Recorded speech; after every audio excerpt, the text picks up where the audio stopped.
ताप चारु धारसी ए सुंदर छांदटी समस्त को किछि ना किछि मध्ये जणा सुना तेणु ए छांद भितर एते सुंदर भाव एते सुंदर अर्थ रहिछि उपेन्द्र भंजंकर साहित्य को उपेन्द्र भंजंकर पद पद को बुझिबा भारी कष्ट एवं बुझेबा मध्ये भारी कष्ट तेणु करी समस्त को प्रथम अनुरोध करी एई छांदटी को बहुत सुंदर छांद आपण टिके उपभोग करिवे कवि सम्राट उपेन्द्र भंजंकर छांद होछि नवम छांद वैदेही विलास नौका यात्रा जेतबे कि राम लक्ष्मण विश्वामित्र ऋषि बाटरे अहल्या को उद्धार कला परे जाई गंगा कूल रे पहुंचिले गंगा को देखी विश्वामित्र ऋषि राम लक्ष्मण को गंगा कर विषय रे कहउछंती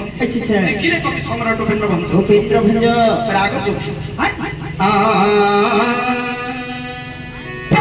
बितला कुमाली गहना करी जान पिसो हरे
लक्ष्य करंतु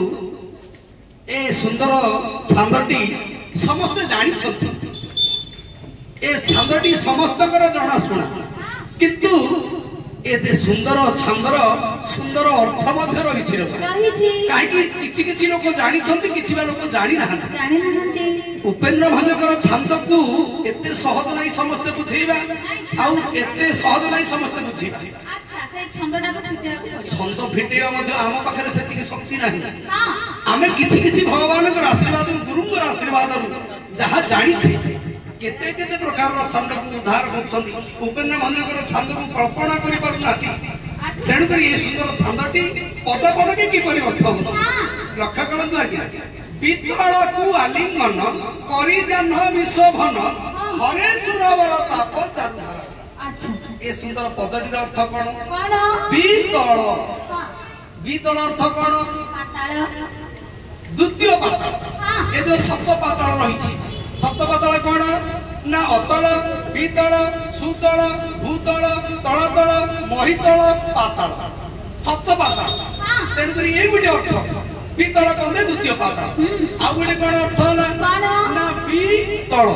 बी कोन की आकाश आकाश रे तळ हला कोन अर्थ आकाश रे तळ हला मध्य मध्य बीतल कु कोन की पाताल अर्थ स्वर्ग मर्त्य पाताल लक्ष्य करंतु आज्ञा बीतल कु अर्थ तीन पुर जाक को आलिंगन करी अछति के सेना जाह्नवी अर्थ गंगा बीतल को आलिंगन करी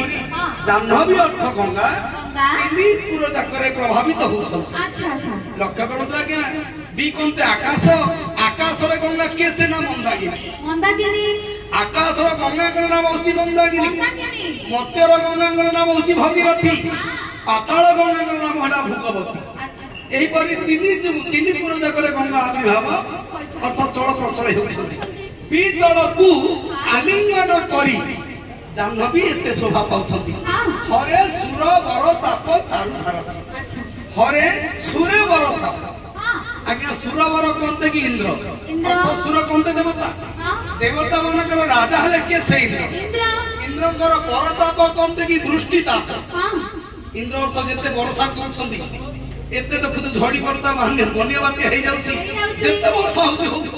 हेले हरण करूची के सेना गंगा ना चारु धारा से चारु बंदे बसंध्या पृथ्वी रो धारा होउची के सेना गंगा नदी से जेते वर्षा करूची करू सब जाक धारा गंगा से हरण करी नहीं जाउछ ये गोटे अर्थ आ गोटे अर्थ कोन ना सूरवर कोनते कि सूर्यंकर ग्रीष्म ताप को मते हरण करछती गंगा तमे खरा केते बुली बुली बोले पानी भीतर बसिले केते शांति लागे तेणु करी सूर्यंकर परताप अर्थ ग्रीष्म ताप को हरण करछि गंगा आ सूरवर कोनते इंद्रकर कृष्टि ताप को मते हरण करछि ये गोटे अर्थ तेणु हरे सूरवर ताप चारु धारा से बहे मकर केतन उच्छनर की समान पूरित होइछि पुरी अशेष रसे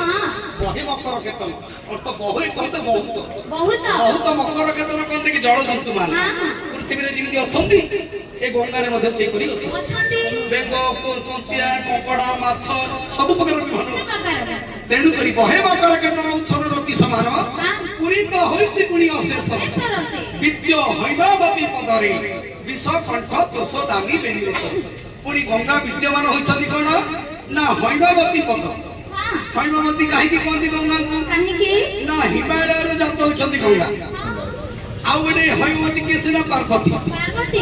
मध्ये हिमालय रो जात होइछथि तेणु गंगा नाम हैमावती पार्वती को नाम हैमावती हेले विष कंठ दोष दामी बेनी मतरे कवि लिखुछथि उपेंद्र मंजर कहले जे विष कंठ दोष दामी बेनी मतरे बेनी मत किपरि हबा क्या ना हैमावती होछथि गंगा पुनी शिवंकर मस्तक रही दोष होछथि हैमावती होछथि पार्वती शिवंकर वाम पार्श्व रही से मध्ये दोष होछथि एणु करी हरे सूरवर ताप चारु धारा से बहे मकर केतन उच्छन रति समान पूरित होइछि पुनी अशेष रसे विद्य हैमावती पदरे विष कंठ दोष दामी द्वितीय पद कवि कोन लिखुछथि।